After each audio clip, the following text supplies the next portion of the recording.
दोस्तों, आप सभी को ये चीज़ अच्छे से मालूम होगी कि हमारे शरीर को ऊर्जा यानी एनर्जी खाना खाने से मिलती है।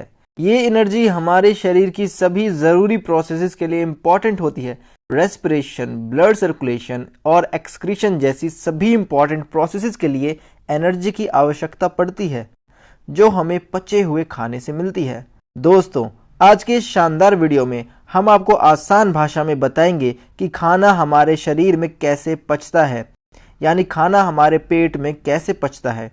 बिना देरी करते हुए चलिए इस वीडियो को स्टार्ट करते हैं। दोस्तों, डाइजेशन यानी पाचन का प्रोसेस जानने से पहले आपको पहले यह पता होना चाहिए कि हमारे फूड के अंदर मेनली 3 से 4 चीज़ें होती हैं, जैसे carbohydrate, protein, fat, vitamin and minerals.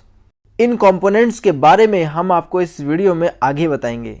देखिए, सबसे पहले जब हम खाने का एक टुकड़ा डालते हैं अपने मुंह के अंदर, तब हमारी जीभ के नीचे और अगल बगल से सलाइवरी ग्लैंड्स अपना सिक्रेशन इस फूड में डालने लग जाती हैं और दांतों की मदद से यह फूड छोटे छोटे टुकड़ों में टूट जाता है।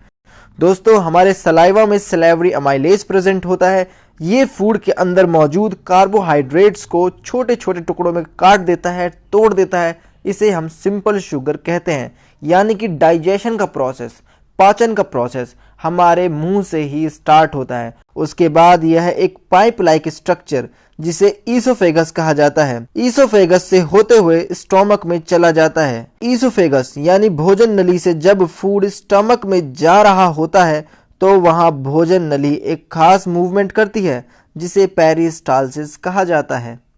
पेरिस्टालसिस मूवमेंट में नली अपने आप को सिकोड़ती है और फैलाती है। दोस्तों, अब ये फूड स्टमक में आ चुका है और स्टमक से ही भोजन का असली पाचन होता है। दोस्तों, खास बात यह है कि जब यह फूड स्टमक में पहुंच जाता है तब स्टमक की इनर लाइनिंग में मौजूद गैस्ट्रिक ग्लैंड एक एसिड रिलीज करना शुरू कर देता है। इस एसिड का नाम हाइड्रोक्लोरिक एसिड होता है।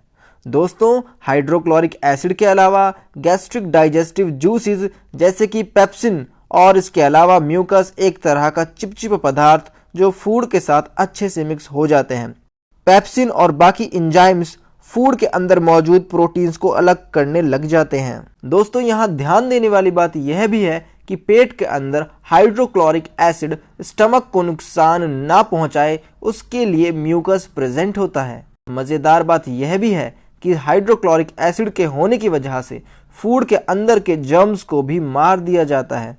दोस्तों, इसके बाद फूड का अगला स्टेशन होता है स्मॉल इंटेस्टाइन यानी छोटी आंत।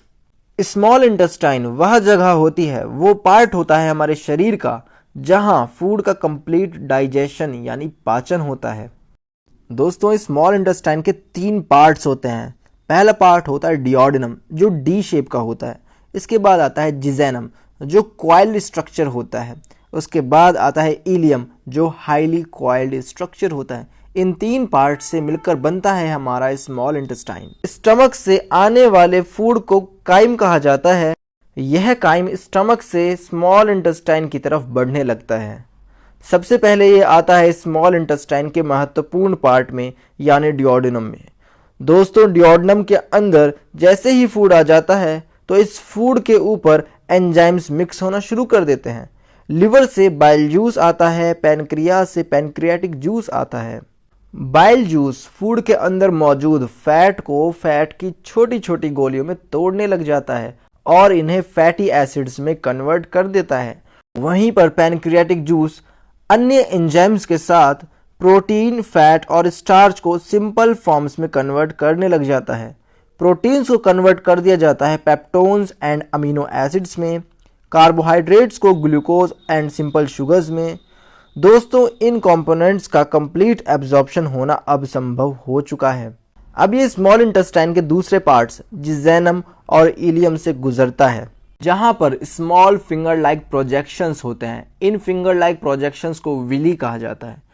दोस्तों, ये विली फूड के अंदर इन तत्वों को एब्जॉर्ब करने लग जाती है। फूड के इस एब्जॉर्प्शन से हमें एनर्जी मिलती है, न्यू ब्लड सेल्स बनने लगती हैं, हमें इम्यूनिटी मिलती है। फूड में मौजूद fat, carbohydrate, protein, vitamins and minerals ये सभी के सभी तत्व स्मॉल इंटेस्टाइन में एब्जॉर्ब होते हैं। अब बचा हुआ अनएब्जॉर्ब्ड फूड लार्ज इंटेस्टाइन में पहुंचता है।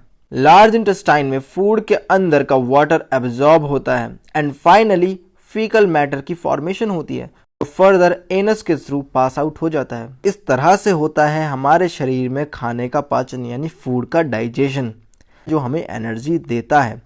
अगर आपको ये वीडियो अच्छा लगा है तो इस वीडियो को ज़रूर लाइक करें और हमारे चैनल को ऐसे ही इंफॉर्मेटिव वीडियोस के लिए सब्सक्राइब करें।